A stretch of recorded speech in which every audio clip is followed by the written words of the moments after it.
Hi everyone, I'm Arthur E. Benjamin, and this is For the Love of Dogs. Farrah White is on location still this week shooting a movie, so Bandit's helping me fill in today with today's show. Our first guests have a passion for an amazing animal, the greyhound.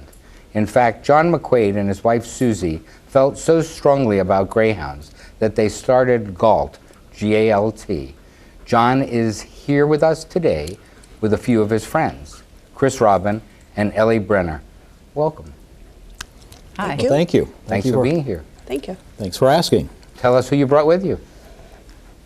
Well, this is Merlot, and she came to us at the end of June. She was found in Fort Worth in an abandoned, or in a dog house, and with 7 puppies. Wow. And animal control came and got her, took them in. They contacted GALT, and we have a real close relationship with the animal control facilities and all of the surrounding areas. And so we went and picked them up from the shelter there, brought her back and the puppies, and Merlot ended up getting very ill. So she had to be separated from the puppies after 2 days. She was in the emergency room for a few days. Puppies had to be bottle fed. And they are now 4.5 months old, and she's doing great. And there were 4 boys and 3 girls. Unfortunately, 2 of those puppies passed away. And then she also had 3 additional stillborn puppies. So she had a litter of 10 pups. That's a hard one. It is. But she's a great girl and very friendly and just a joy to have around. And the Admiral's with us as well? Yes, this is Adama. His racing name was Admiral Adama. He has 125 races to his name. He's very strong, very powerful, but he's the epitome of a racing greyhound, and that his favorite thing to do is just to be loved on. He leans, he loves neck scratches. So he's going to make someone a very fine pet. He's going into a foster home tomorrow to learn good house manners. And I've done a little bit of training with him, and he's a pretty sweet guy. Very, very gentle soul. So he's available for adoption? He is. And so is Merlot. And so is Merlot. Well, we're 2 beautiful greyhounds, so if you're watching and you've ever had the urge to have a greyhound in your home, give GALT a call, and I'm sure you have a number of others that would fit. Oh, yes. John, you founded GALT, and it started with an amazing story. Can you tell us how you first connected with greyhounds? Well, the story has a bit of a horrific dimension to it.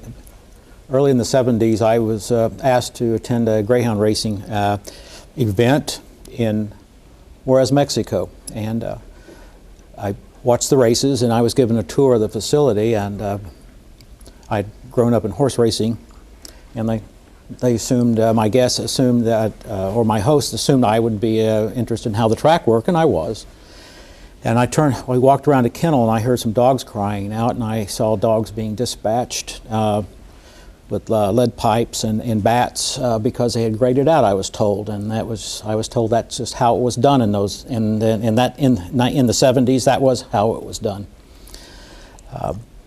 That was 20 years before or 25 years before I started GALT, and that had always stuck with me, but I didn't do anything. I was like everybody else. I felt bad about it, and I was indignant, then it soon passed. And then I met a greyhound up close and personally, and fell in love with the breed again, and then we adopted a dog, and the rest is history.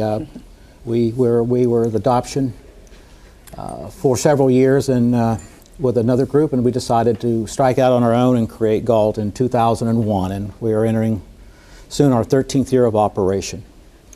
And 2,400 plus dogs later, we are still going strong, and still always has 50 to 60 dogs in our inventory at any one time. Our mission is expanded now to mixed breed sight hounds.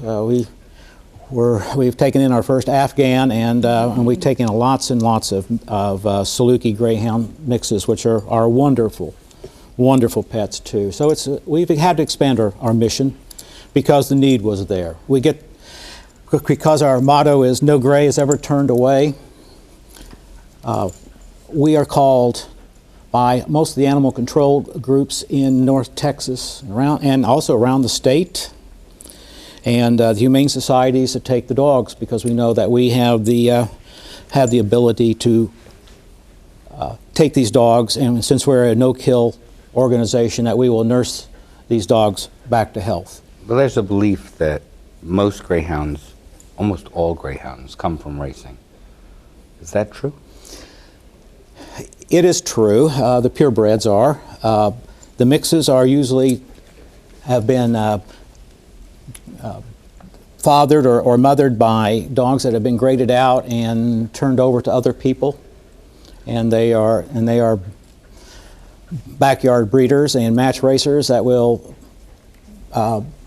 let the dogs, because they won't spay and neuter, and we do. And these dogs will replicate themselves, reproduce, and that's how, obviously Merlot came about.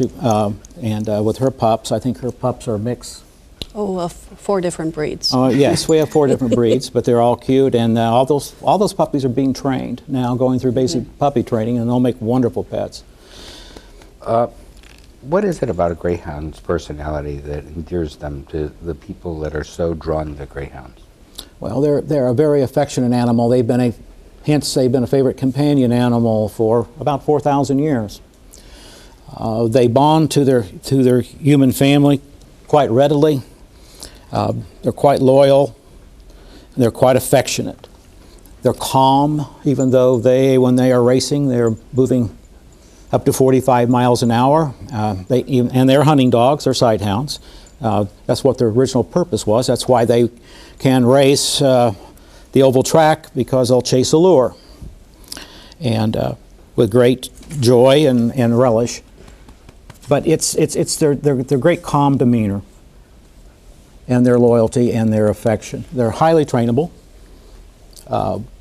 very obedient, and are a wonderful family dog. So, skipping from the greyhound to the organization, can you tell us a little bit more about GALT and whether you're a shelter, how you're funded, that kind of thing? Well, we're like all 501c3s, in that our business model is that we are panhandlers and beggars. We beg for spare change and donations.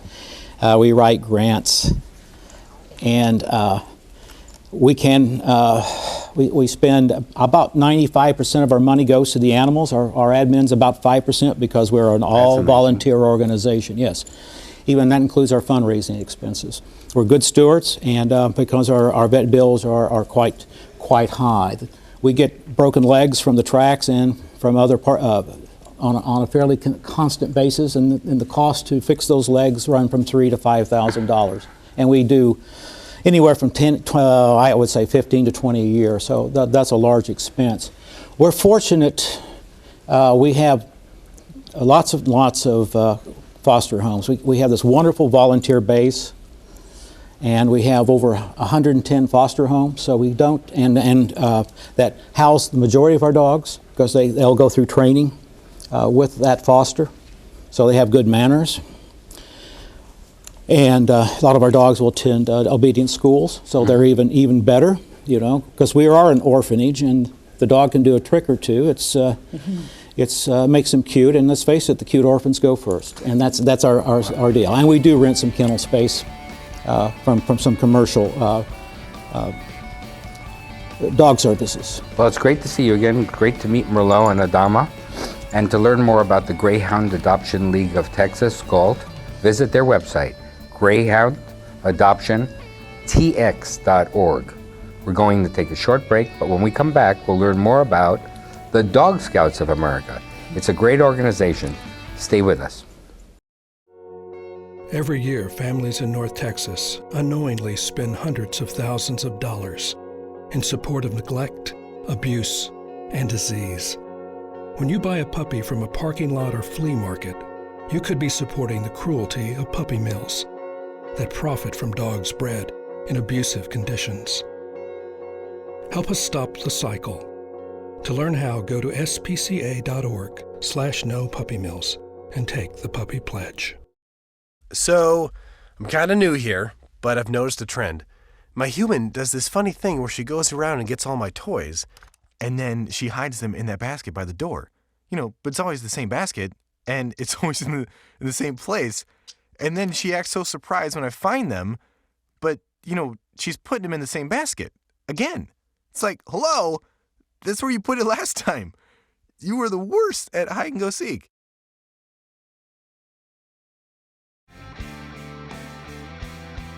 My name is Teresa. This is Scooter. My name is Amber. This is Duke. I'm Dr. Dixon, and this is Annie. I'm Emily. This is Jackson. I'm Kelsey, and this is Skittles. My name is Miko. This is Chloe. My name is Ty. This is Callie. My name is Tamar. This is Simon. My name is Renee. This is Snowball. My name is Dr. Miller. This is Fletcher. My name is Eric. This is Sport. My name is Stacy, and this is Britches. And I'm a pet lover first. And I'm a pet lover first.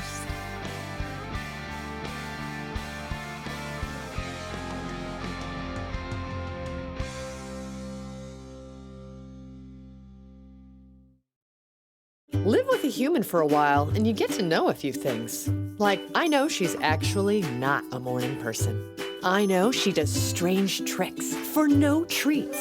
I know that water makes her howl like crazy. I even know how the floor stays so clean. She's quick. But the one thing I will never for the life of me know is how she gets so tiny and inside that box. Natalie, how do you get so tiny?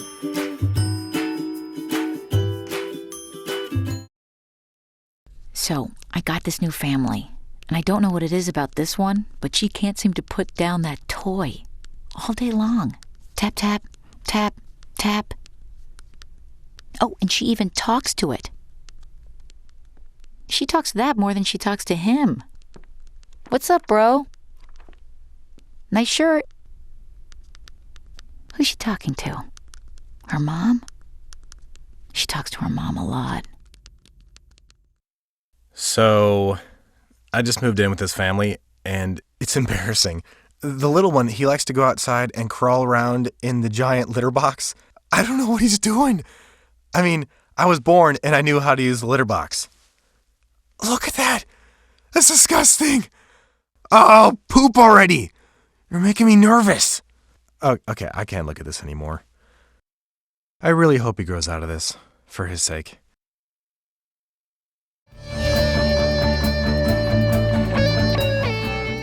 Welcome back.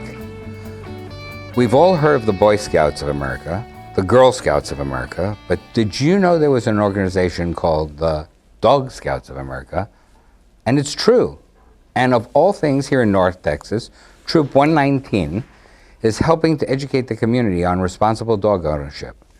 Cheryl Bales is here with us from Troop 119, and she's going to share the organization's mission and tell us a little bit about it. Welcome. Hi. Nice to be here. Thanks for being here. Thank you. Who did you bring with you today? This is Tanner. Tanner. Tanner is your pup? Tanner is mine, yes. And he's got a few badges. I think that they're his on his pack and on your jacket? Yes. Tanner got his Dog Scout title in 2009. And since then, he's worked pretty hard on earning all these badges. These are his, not mine. He's worked hard to get all those. So the members of the organization are the dogs? Yes, well, the members of the organization are the people. The dogs get the titles once they've passed the Dog Scout test. Okay. Sit down. And what does he do for the organization? Basically, all the Dog Scouts are role models for the organization. They help to drive the mission, which is responsible dog ownership. And we educate the public on positive reinforcement training. And then we also give back to the community through community service projects. Well, we know what Boys and Girl Scouts do, but what do Dog Scouts do? Dog Scouts have fun, but in doing so, they also train hard. And like I said, they're role models. They're model citizens. And through changing behavior, through the positive reinforcement training, we're able to help dogs so that they stay in forever homes. So a lot of dogs are turned back into shelters or given to shelters because they may have a behavior problem. Exactly. And so by training the public on how to train their dogs through the positive reinforcement training methods, then we're able to change those, modify those behaviors. And the dogs end up staying in their lifelong homes that way. So to accomplish this, do you work with any other scouting organizations? We don't directly, but indirectly we've been asked to talk and lead presentations on being responsible dog owners. So do the care and dogs do similar stuff to scouts, like going camping? Or yes, they do. Yes, they do. Swimming? Matter of fact, our troop leaders aren't here today because they are preparing for the Texas Mini Camp. And the Texas Mini Camp, they do activities all day long at the campsite, and they spend the night there in the camps, the cabins. And they get to go swimming, and they get to go canoeing and hiking. Marshmallows? And there is an overnight camping badge, yes. So they're really big, as I've heard, on involvement in the community with things like Meals on Wheels, retirement therapy, and a lot more. Can you tell us a little bit about that? Yes. Our troop is set up, we have 3 major projects that we do every year, and one is the Meals on Wheels. Through the Tarrant County Meals on Wheels organization, there's a lot of recipients that get the meals that have dogs. Mm-hmm. And there's about 150 dogs or so every year that we cater to. And what we do is we get together as a troop, and through donations of food and also toys and dog supplies, we create doggy gift packs for those dogs. Nice. And so when the meal is delivered over the holiday time for these recipients, they also get a gift pack for their dogs. Nice. Another one we do is there is a organization that does youth grooming. It's a youth grooming academy in Arlington. And our dogs are demo dogs to help the students learn how to groom and care for a dog. And they get a little haircut at the same time. And they get a haircut and they get a bath. That's nice. So one of the other things we talked about the last time the troop was on the show was the oxygen mask education. Right. Can you Right. fill the viewers our viewers in a little bit on that? Troop 119 actually started this for Dog Scouts, and it's carried on also. The Meals on Wheels is carried on also through other troops. But the animal oxygen masks are donated from our troop to the local fire departments, and I believe we've given them to about 26 different fire departments in the Dallas-Fort Worth area now. And what they are, they're special oxygen masks that fit the dogs. And up until the troop was donating them, they were using human oxygen masks, which work, but they're not as productive because of the dog's muzzle. And so we donate them in kits of 3, and there's a small, medium, and large size. And so if a dog is caught in a fire and has breathed the smoke of the fire and needs resuscitating, then they use the animal oxygen masks, and our troop donates those. I imagine that it's a lot more successful in saving the dogs than using human masks. It is, yeah. Because those human masks just don't fit over the muzzle.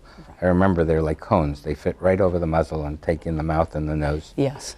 It's really nice. Some of these Dog Scouts are extremely, extremely talented. They are. So they create an atmosphere of well-being around people. Can you tell us about those talents? Well, all the dogs are taught with positive reinforcement training. And through the badges, if you're working on the badges, all those create new behaviors. And they're all through the positive learning What about experience. the little thing over your right shoulder? And the painting over there, yes. Tanner did that a couple days ago. He's very talented. All the dogs and their Dog Scouts have learned how to paint. And a lot of those paintings are donated so that they're donated to organizations for auctions, not oxygen, sorry, for auctions. And they earn, they earn money for the auctions, through the auctions and through for organizations. But all the dogs know how to do that. And they also learn how to... How did they learn how to do that? That's amazing. Tanner learned how to do that at mini camp. Wow. When we went to mini camp. They also learned how to play music, how to play like pianos and stuff like that. Wow. That's all unbelievable. But what do they play on the piano? Well, there's not any structure, but it's kind of like if you had a toddler playing the piano. And we earned, through the Heritage Farmstead Museum, where Tanner does volunteer work over there as part of a Dog Scouts, we did an event that they had for the military, and he was playing piano for donations for Patriot Paws. That's great. So, So, if you want to learn more about Dog Scouts Troop 119, there's a website you can visit. Go to DSA, Dog Scouts America, DSA Troop 119.org. Still ahead, meet our rescue story of the week. We'll be right back. And thanks for being here. thank you. Every year, families in North Texas unknowingly spend hundreds of thousands of dollars in support of neglect, abuse, and disease. When you buy a puppy from a parking lot or flea market, you could be supporting the cruelty of puppy mills that profit from dogs bred in abusive conditions. Help us stop the cycle. To learn how, go to spca.org/no-puppy-mills and take the puppy pledge. Hi, I'm Cheryl Crow, and I'm a musician and a mother, and this is Buttercup. She's also a mother, but not by choice. She's a survivor of a puppy mill. Buttercup spent her life in a dirty wooden hutch, forced to produce litter after litter. She never went to a veterinarian or a groomer. She never had a soft spot to rest or a kind touch. She existed this way in cruel isolation year after year. Puppy mills are mass production factories where mother dogs suffer their entire lives, producing nearly 100% of puppies sold in pet stores and on the internet. When these dogs are no longer able to produce, they are often destroyed. Buttercup's nightmare ended the day Animal Rescue Corps saved her life. She finally knows what it means to have a loving family. But for the millions of dogs suffering in the estimated 15,000 puppy mills across the United States, this nightmare continues. Animal Rescue Corps and I ask you to visit your local shelter or rescue when choosing your next animal companion. You will not only be saving a life, you will be helping put an end to this cruel industry. Please go to animalrescuecorps.org to learn more about ending puppy mills. Buttercup and I thank you.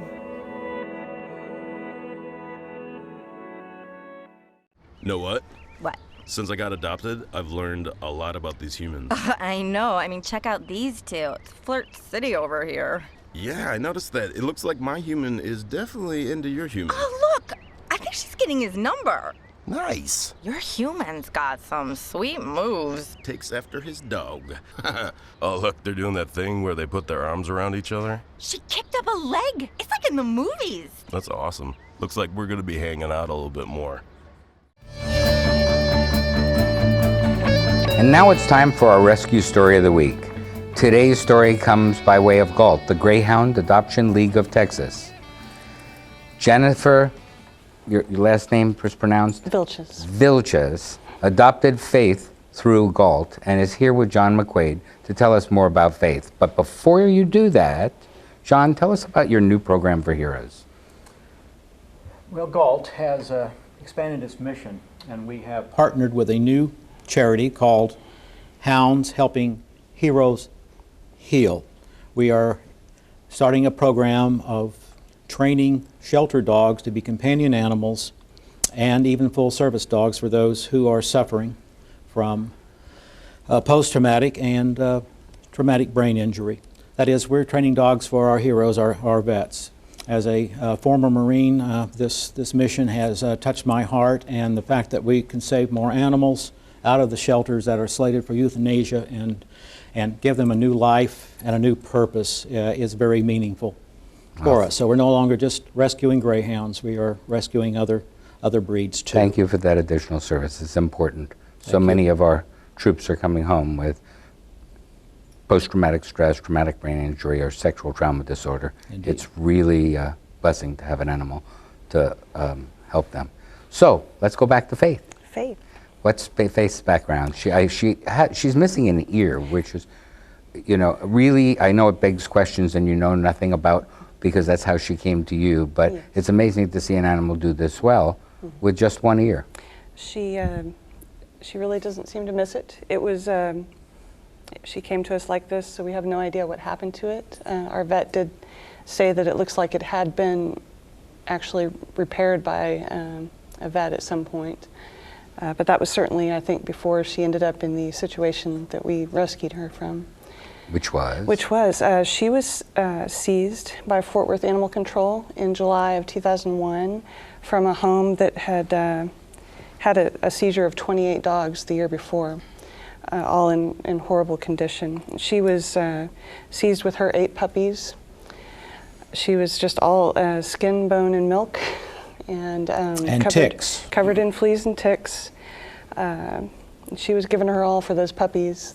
They were about 5 or 6 weeks old at that point.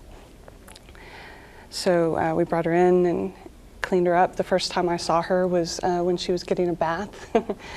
And she had needed to be treated for the tick-borne disease Ehrlichia, and also for a very heavy load of intestinal parasites. Well, how's she doing now? She's a little on the thin side, and I know our viewers are saying, how come she's so thin? Faith is a little bit of a picky eater, and she likes the carpet.